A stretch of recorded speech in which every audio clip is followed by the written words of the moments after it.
supuesto, que el Congreso de la República ha actuado de espaldas a la sociedad colombiana. No es un secreto para nadie. Y podría mencionar algunos ejemplos que nos darían la claridad que es verdad lo que estamos diciendo. Aquí en este Congreso se aprobó, por ejemplo, un Plan Nacional de Desarrollo, que es la hoja de ruta del país, que es por donde vamos a transitar la propuesta que hace el Gobierno Nacional al país para saber cómo se van a invertir los recursos, en qué campos y en qué aspectos. Miren la dimensión y la importancia de un Plan Nacional de Desarrollo. ¿Y qué ocurrió? Que aquí se aprobó, como siempre, de manera acelerada. Fue un día a medianoche, mientras el país dormía, y en la madrugada, mientras el país seguía durmiendo, que aprobaron el Plan Nacional de Desarrollo. Quiero contarles, incluso por ahí hay un video de la intervención mía que fue la última a las 2:30 de la madrugada. Y yo decía, es increíble que si algún colombiano o colombiana asoma la cabeza, siquiera, a este recinto, sentiría vergüenza de nuestra democracia. Es que nosotros cuando vamos a votar acá, tenemos una pantalla que nos da solo la opción de vote sí o vote no. Y uno tiene que estar enterado para saber cómo votar.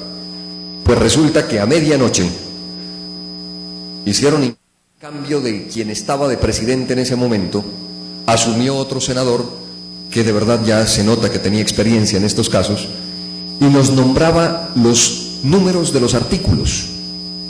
¿Pueden creer ustedes? Artículo número tal, voten sí o no, a pupitrazo. Pues yo me paraba a decir, pero díganme de qué se trata. Con un número de artículo yo no puedo votar sí o no, no sé qué estoy aprobando. Y así a pupitrazo pasaron varios micos, como los conocemos en Colombia. Varios micos, entre los que estaba, por ejemplo, el aumento de la base del impuesto predial.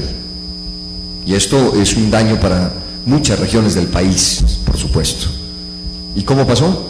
Así, a medianoche, en la madrugada, mientras el país dormía. Eso fue capaz de hacer este Congreso de la República.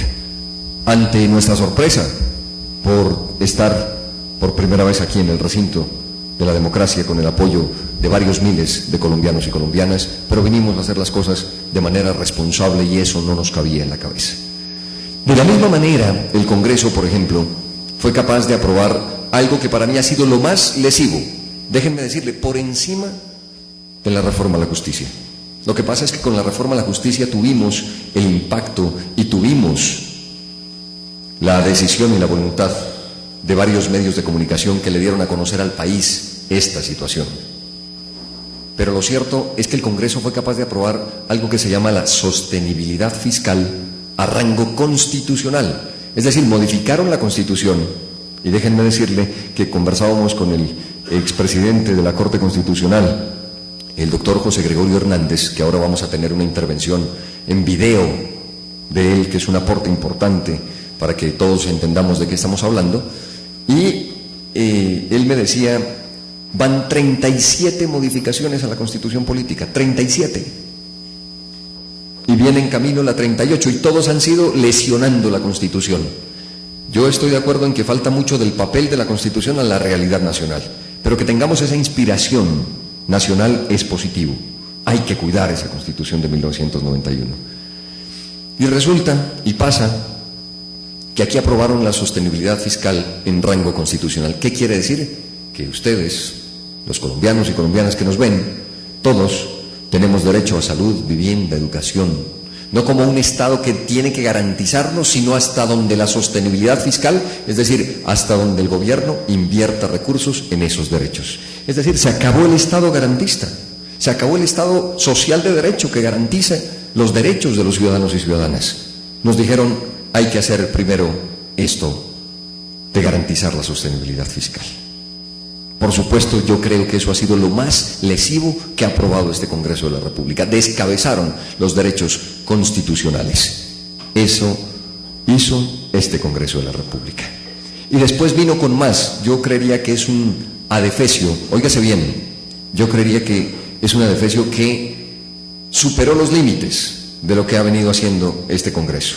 Generalmente estamos acostumbrados a leyes lesivas para los habitantes de nuestro país, pero con esta ley que les voy a comentar, se fueron en contra de la humanidad, no solo en contra del país. Estoy hablando de la ley Lleras 2.0, que significa empezar a regular Internet, empezar a tener control sobre Internet. Bajo el pretexto de los derechos de autor, de proteger los derechos de autor, se empieza a lesionar los derechos de los usuarios y las usuarias en Internet. Y ustedes lo saben en sus familias, la nueva ciudadanía lo comprende así en todo el territorio nacional, que Internet, como nuevo espacio público de la humanidad, es decir, nuevo espacio público de todos, es una herramienta fundamental, una herramienta decisiva para el transcurrir de la sociedad. Y allí, en ese camino, este Congreso de la República fue capaz de aprobar una ley Lleras 2.0. Esto significa que un Congreso que lo que tiene son mañas, viejas y malas mañas, se le midió a legislar sobre un tema que no conoce, que es el futuro de la humanidad, que es una herramienta como Internet. Y eso, por supuesto, es lesivo para una nueva ciudadanía que ha empezado a surgir en este país. Podríamos mencionar, por supuesto, cómo no hacerlo, lo que generó indignación profunda en Colombia, la reforma a la justicia. Y aquí les estoy dando 4 ejemplos, entonces. El del Plan Nacional de Desarrollo, el tema de la sostenibilidad fiscal, el tema de la ley Lleras y este de la reforma a la justicia, que ya fue la tapa, o mejor la gota que rebosó incluso la tapa. Un acuerdo de los de arriba, un acuerdo del gobierno, de los altos congresistas y de las altas cortes. Cuando estábamos en Colombia esperando que se reforme la justicia para que tengamos una justicia pronta, efectiva, creíble en este país, lo que hicieron fue blindarse más los de arriba para que la justicia no los toque. Pues por supuesto eso es inconcebible, eso es increíble. Y allí surge la indignación en este país, allí se despierta esa nueva ciudadanía en Colombia. Yo creo que, sin lugar a dudas, eso volvió a activar lo que ya empieza a existir en Colombia, que nosotros hemos denominado una nueva ciudadanía. Y cuando me refiero a nueva ciudadanía no es a gente joven y a gente nueva únicamente, me refiero a estructura mental. Son, como dicen unos amigos, los jóvenes de 8 a 80, no importa la edad, pero lo que sí importa es la estructura mental. ¿Para qué estamos? ¿Qué es lo que estamos haciendo? Pues resulta que esa nueva ciudadanía ha empezado a activarse en este país. ¿Y de qué manera?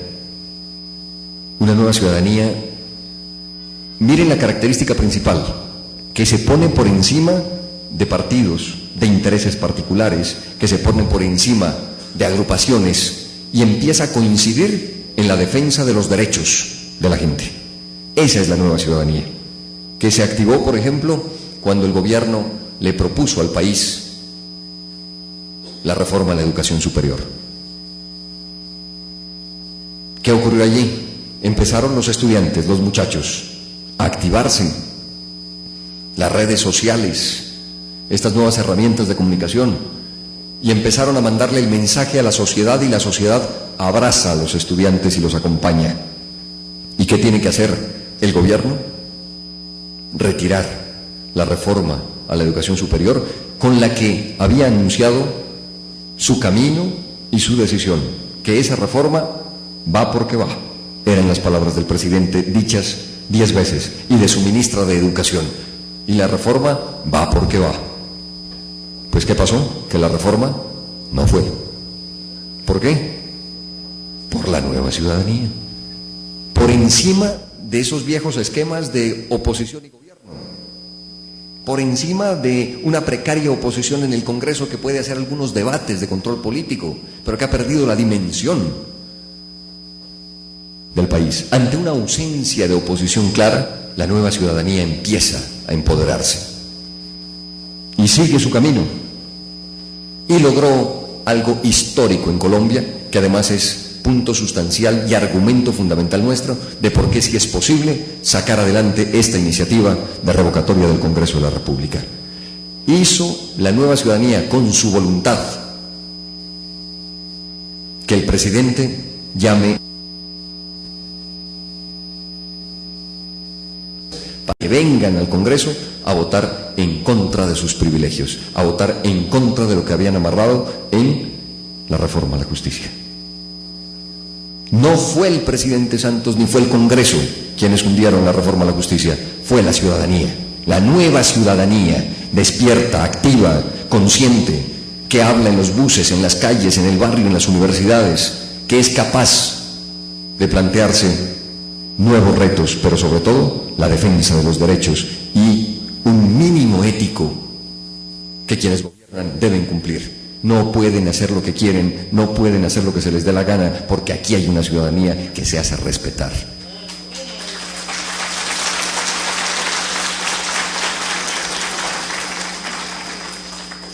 Entonces, esa nueva ciudadanía se activó en este país. Por supuesto, no tenemos ya la resolución definitiva de esa nueva ciudadanía, estamos en ese tránsito, estamos en esa transición importante para el país. Y digo que fue importante lo de la reforma a la justicia, y hay que señalarlo con toda claridad, es porque en ese momento decisivo para el país no valía la experiencia del Congreso, no valía la voluntad del Congreso de la República.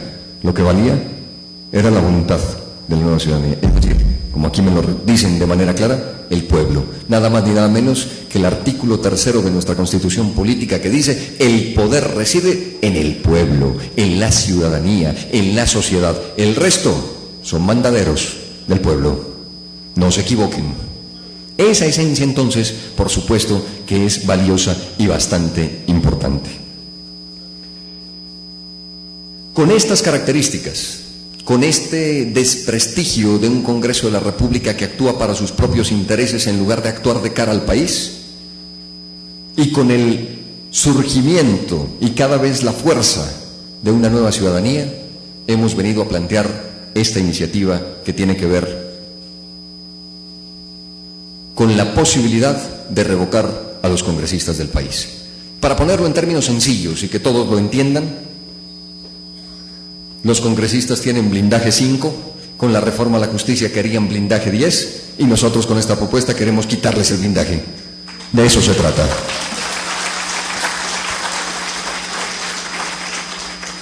Y resulta que nosotros dijimos, bueno, ¿cómo se hace? Algunos colombianos, cuando recogemos firmas en las calles para esta iniciativa, quisieran sacar a los congresistas a sombrerazos, pero nuestra democracia, nuestra constitución, nuestras normas no nos lo permiten, y hay unas reglas de juego, y entonces resulta que no hay mecanismo, no hay manera de revocar a los congresistas, están blindados. En la Constitución está claro que se puede revocar, es decir, quitar alcaldes y a gobernadores. Bueno, ¿y qué pasó con la palabra congresistas? No está, están blindados.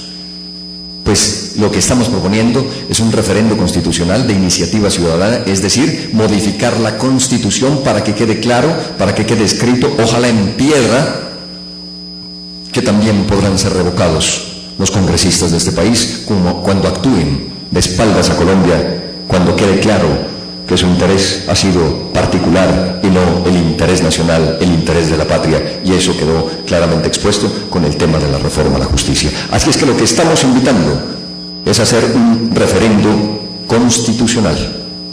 Esa es la iniciativa ciudadana que nosotros estamos proponiendo. ¿Cómo se hace?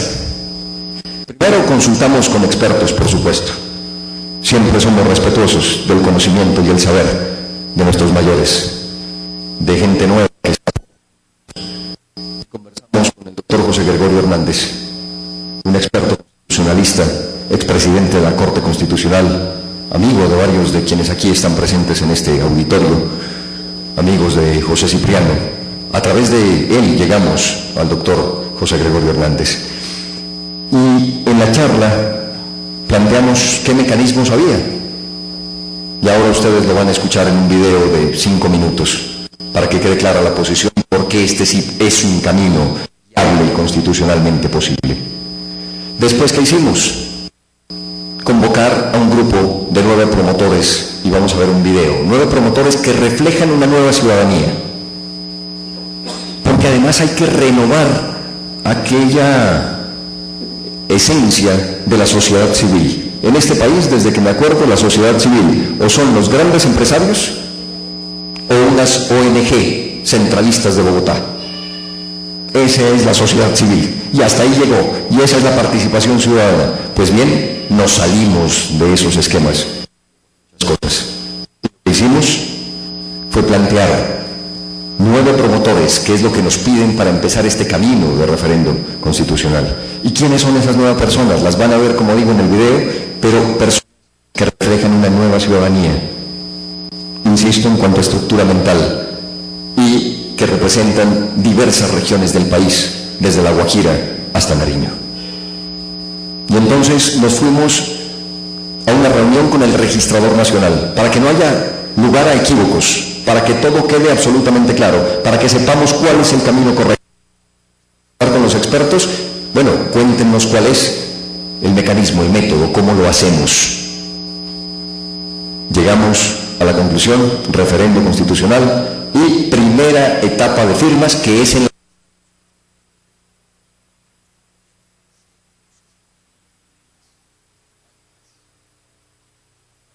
inscribir el comité de los 9 promotores. De eso se trata. Hoy tenemos la buena noticia que después de un poco más de 15 días hemos completado 100.000 firmas en todo el territorio nacional.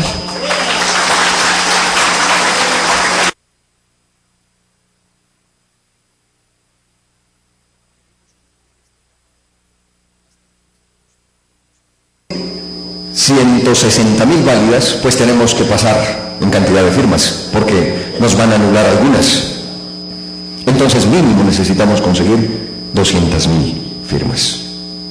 Para que se entienda un poco, es casi como poner a todos los habitantes de una ciudad como Neiva, bueno, un poco menos, tal vez como Tunja me sugieren, yo creía que menos, todos y todas a firmar, los habitantes de una ciudad.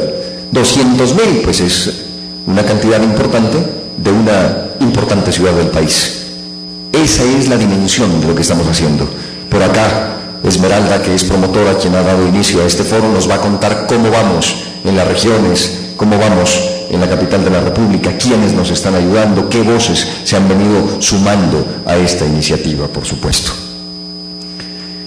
¿Qué necesitamos? Completar esas 160.000 firmas válidas. Creemos que el tiempo va a ser hasta mediados de agosto, para a finales de agosto presentar esas 200.000 firmas. Entre el 20 y finales de agosto estaríamos presentando las firmas que son para, como les dije, inscribir el comité promotor. La registraduría nos dice: sí, señores, tienen válidas tantas firmas, quedan ustedes inscritos como comité promotor de esta iniciativa ciudadana de referendo constitucional que tiene que ver con la revocatoria de los congresistas. Y entonces nos dice: ahora díganos cuál es la pregunta que debe ir en el referendo que ustedes quieren someter a votación de la ciudadanía. Y se nos viene la segunda etapa de firmas. Estamos en la primera. Una vez pasemos esa, vamos a la segunda etapa de firmas. Y ojo con la dimensión de lo que nos toca como tarea y como responsabilidad. Ya no son 160.000 firmas válidas. Ya la gente va a firmar un nuevo formato. Y esas 160.000 no valen, empezamos de cero. Con comité promotor, eso sí, inscrito y avalado. Pero empezamos una etapa en la que vamos a preguntarle a la gente, o mejor, le vamos a sugerir a la gente que nos acompañe con su firma para que quede claro en la Constitución esta frase, este artículo que estamos trabajando al tiempo. Mientras recogemos estas firmas de primera etapa, venimos trabajando ese texto con expertos constitucionalistas, por supuesto. Cuando tengamos eso, nos dice la ley, tienen 6 meses, con posibilidad de prórroga de 1 mes, es decir, máximo 7 meses, para recoger 1.600.000 firmas válidas. Y esa sí es una ciudad un poquito más grande, ¿no? Eso ya es de otro tamaño y otra dimensión. 1.600.000 firmas válidas, lo que significa al menos que necesitamos recoger 2 millones de firmas en el país, en ese lapso y en ese tiempo. Pero creo que por lo que hemos encontrado en la calle, que al menos 8 de cada 10 colombianos firma con gusto, firma con ganas, firma con un mensaje al Congreso de la República, contundente, fuerte y duro. Nos ha pasado, nos sigue pasando en todo el territorio nacional. Es posible, y se viene juntando gente amiga, gente buena, gente valiosa a este proyecto y a este proceso. Entramos a una parte que quiero advertirles de una vez, es la mayor crítica que tienen en contra de esta iniciativa. La mayor crítica que tienen es que después de haber superado eso, nosotros llegaremos a la registraduría, le diremos aquí están 1.600.000 firmas válidas, nos dirán, bueno, ahora sí, vayan al Congreso para que el Congreso convoque al referendo. Es decir, estos señores no solo están blindados, sino que garantizaron que todos los mecanismos de participación ciudadana tengan que pasar por manos de ellos. Y es cierto, tenemos que venir acá, pero debemos venir con la cabeza en alto. Debemos venir con el dedo índice dispuesto a señalar, a indicar a los responsables, pero sobre todo debemos venir con el acompañamiento de la nueva ciudadanía, con el acompañamiento de la lupa constante sobre estos personajes, para exigirles, primero, y lo vamos a hacer porque estamos acá adentro, voto nominal y público, para saber cómo vota cada congresista esta iniciativa de la gente, que sepan que la nueva ciudadanía no solo tumbó la reforma a la educación superior, no solo tumbó la reforma a la justicia, sino que además tumbó al secretario del Senado. Que si la nueva ciudadanía no se pone las pilas, ahí quedaba el mismo señor haciendo las mismas cosas. Así es que esta nueva ciudadanía puede lograr cosas que antes eran impensables. Estamos en nuevos tiempos, estamos en buenos tiempos, y claro que es posible llegar con esa presión de esa nueva ciudadanía aquí al Congreso de la República. En un contexto, además, estarán estos señores preocupados por su reelección, porque estaremos nosotros después de esos 6 meses de recoger 1.600.000 firmas, llegando al Congreso de la República en marzo del próximo año, es decir, a un año de las elecciones de los congresistas de este país. Con la lupa puesta, todos los ciudadanos en cada región diciendo, ¿cómo votan, señores, esta iniciativa ciudadana? Vamos a ver si resisten la presión ciudadana o si la voluntad de la nueva ciudadanía le imprime a un Congreso deslegitimado el camino correcto, el camino que debe seguir. Así es que, frente a voces escépticas, les decimos que estamos en nuevos tiempos, que estamos en buenos tiempos y que si es posible meterle toda la voluntad de la nueva ciudadanía a este Congreso que no les sirve al país.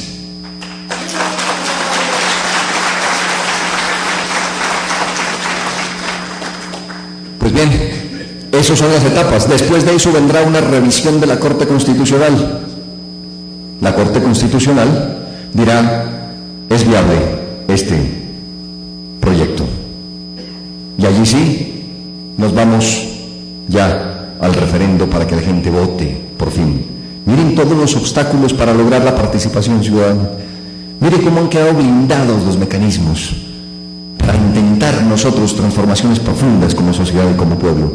Pero así nos pusieron las reglas del juego, y nosotros, más que quejarnos, más que ser escépticos, pues estamos dispuestos a jugar.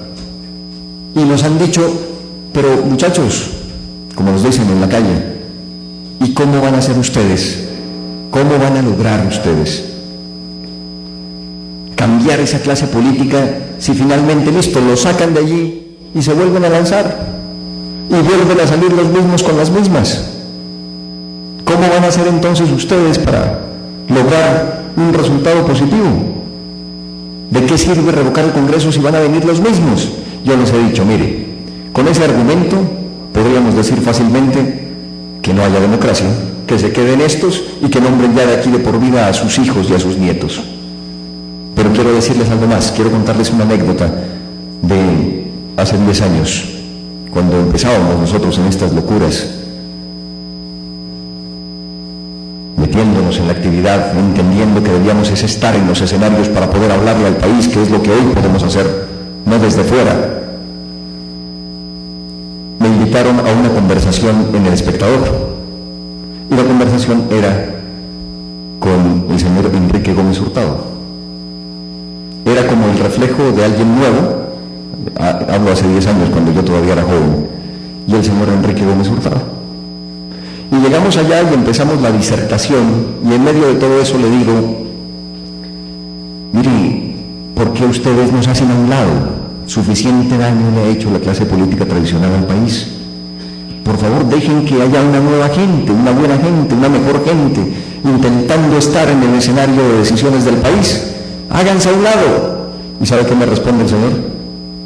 Con una gracia contundente, me dice, mijito, ¿a usted no le han contado que vivimos en una democracia?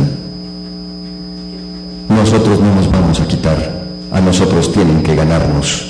Y de ahí en adelante entendimos el mensaje y les vamos a ganar. De eso se trata.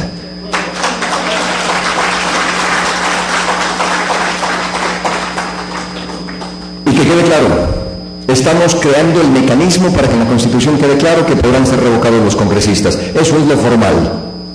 Y nos han dicho, ¿qué intenciones tienen? Una fundamental, no solo revocar a los congresistas de este país, sino revocar a la vieja clase política tradicional de este país. Ese es el objetivo sustancial, de eso estamos hablando.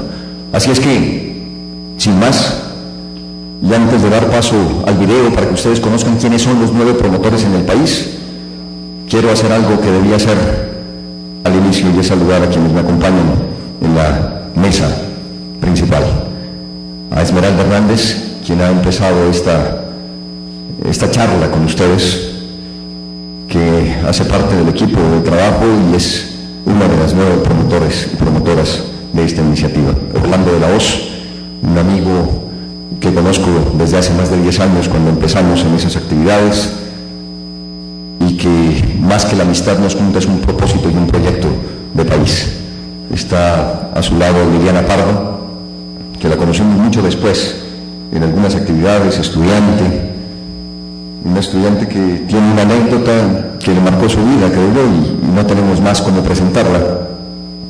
Ella, en un esfuerzo de defensa de la Constitución, de defensa de las reglas, lo que hizo fue decirle al presidente Uribe en su momento allá en Corferias, cuando todavía era joven, también hace algunos años, presidente, usted tiene huevo, pero ya no más reelección. Así fue.